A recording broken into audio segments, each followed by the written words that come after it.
Koneksi antar materi 2.2 Pembelajaran Sosial Emosional. Saya, Fransiskus Goa ST, calon guru penggerak Angkatan 2 Kabupaten Flores Timur, Nusa Tenggara Timur.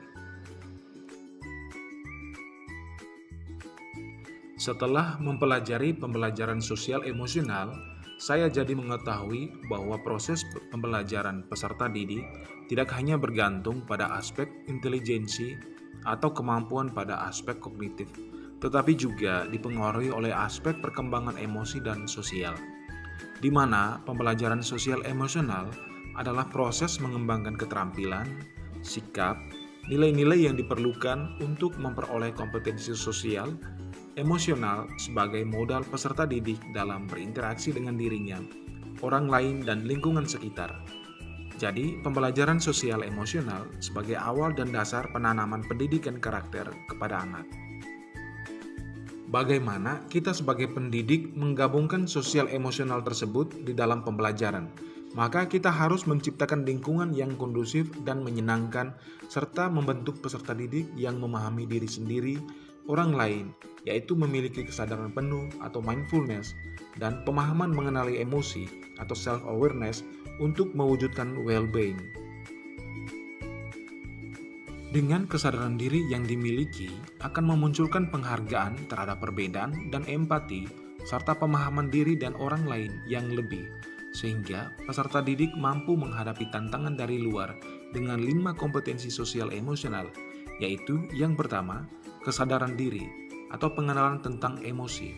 Yang kedua, kesadaran sosial atau berkaitan dengan sikap empati.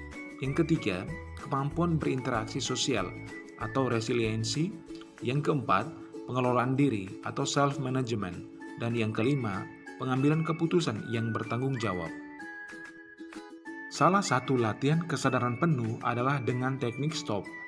Teknik STOP adalah latihan kesadaran penuh mindfulness dengan mengelola kesadaran diri, membantu pendidik dan peserta didik dapat merespon kondisi saat kesal, cemas, takut, marah, ataupun lelah. STOP dapat dilakukan dengan menghentikan aktivitas. Take a breath, tarik nafas dalam-dalam, kemudian lepaskan. Observe, amati sekeliling dan proses, lanjutkan. Pembelajaran sosial emosional dapat dilakukan dalam 3 ruang lingkup. Yang pertama, ruang lingkup rutin atau waktu khusus di luar kegiatan akademik.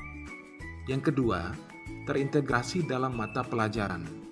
Yang ketiga, protokol atau budaya tata tertib atau aturan. Hubungan pembelajaran sosial emosional dengan materi-materi sebelumnya adalah berdasarkan filosofi pemikiran Ki Hajar Dewantara, bahwa maksud dari pendidikan itu adalah menuntun segala kekuatan kodrat yang ada pada anak agar mereka dapat mencapai keselamatan dan kebahagiaan yang setinggi-tingginya. Maka peran guru penggerak sebagai teladan pendidikan karakter bagi peserta didik menciptakan well-being ekosistem pendidikan dan menata lingkungan belajar yang penuh dengan stimulus yang nyaman, aman, dan menyenangkan.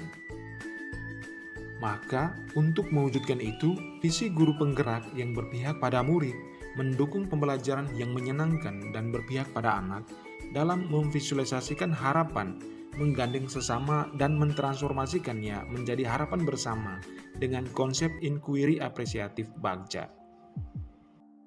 Pembelajaran berdiferensiasi hadir sebagai bentuk pengajaran efektif dengan memberikan beragam cara untuk memahami informasi baru untuk memenuhi kebutuhan peserta didik yang beraneka ragam.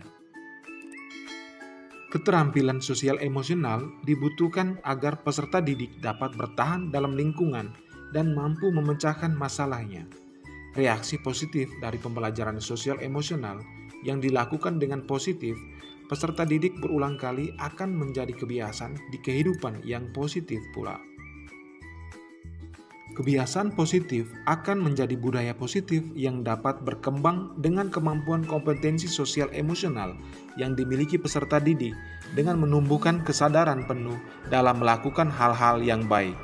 Sehingga 6 elemen profil pelajar Pancasila akan terwujud dengan nilai-nilai karakter yang kuat sebagai perwujudan pelajar Indonesia sepanjang hayat yang memiliki kompetensi global.